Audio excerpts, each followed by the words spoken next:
Hey, this is Matt Dunlap with RateWindow.com, and recently I made a video for my wife. She has a co-listing, and it's a gorgeous house. And we took about 100 pictures of it, and then we just used some typical video editing software, and we made a video tour. And all it is images, just panning left and right, zooming in, zooming out, and we even added some of us, acting in the rooms. It was a lot of fun. And on YouTube, she edited about a month ago, and she has about 300 views so far. So video is definitely the way of the future. And if you're paying a lot of money for videos, for people to do this, where they take images and then make a video from it, you can go grab software for about 80 bucks and do it yourself. It takes about 30 minutes. So I'm going to go through a couple tutorials and show you how to make a really nice looking video that's going to impress your seller. So if you're unfamiliar with using video editing software, when you first open it up, it's going to be pretty intimidating. What I'm using right now is Sony Vegas Movie Studio Platinum. It's about 80 to 90 bucks.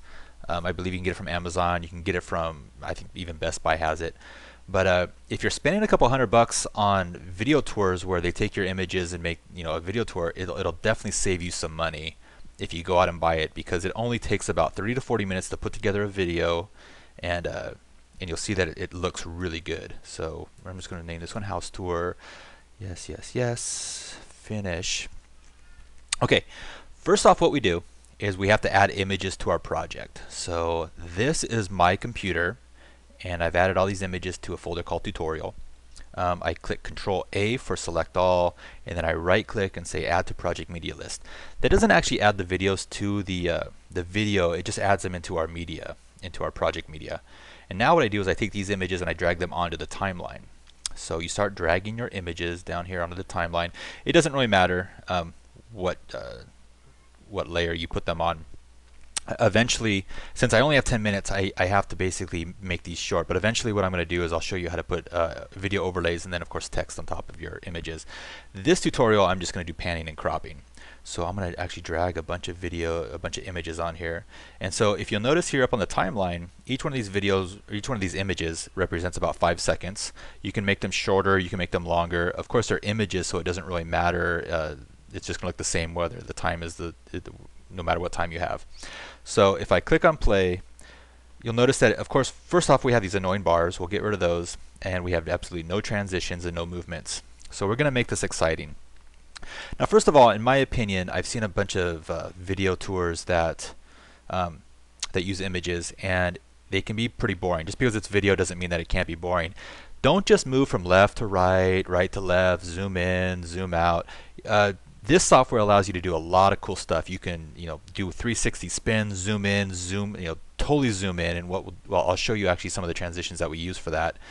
But to start off, the basics of panning and cropping are pretty simple.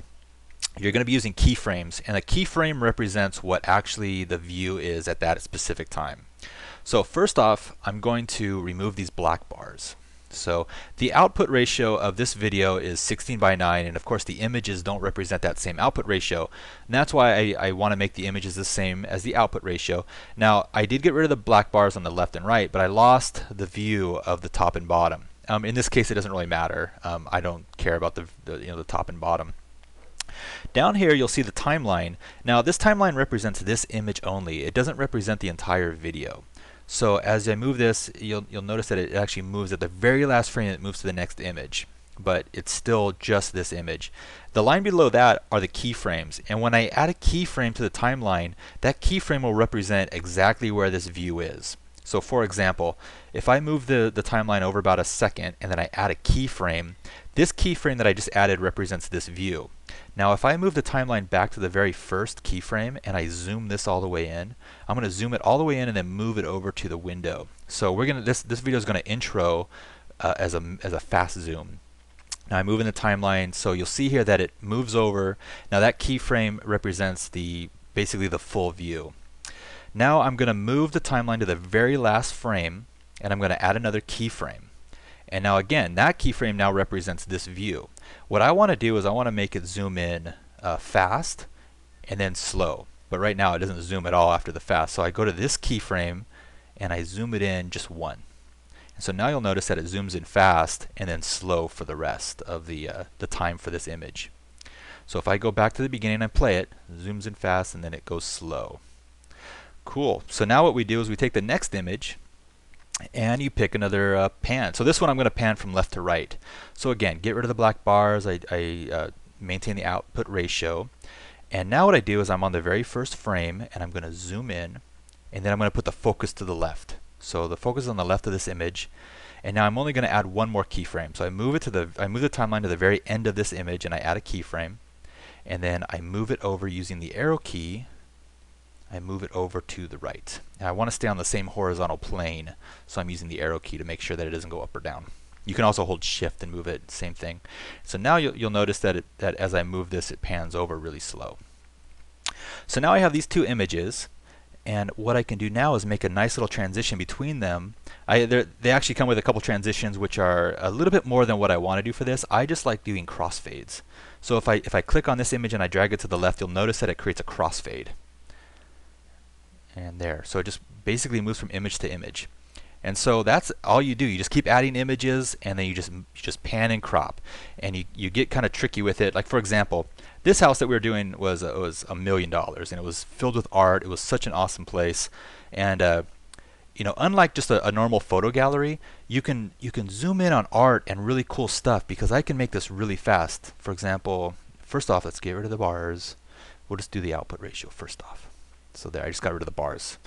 And so you play, and it's basically, if you ever watch House Hunters, you'll just notice that they do a lot of cut shots. They do, you know, when they go around House Hunters on Home and Garden TV. You know, watch that show and see how they film a house and kind of get ideas from that. And you know, art's really cool. What I can do is for this one, let's say I'm going to zoom it in. So it's going to move in slow.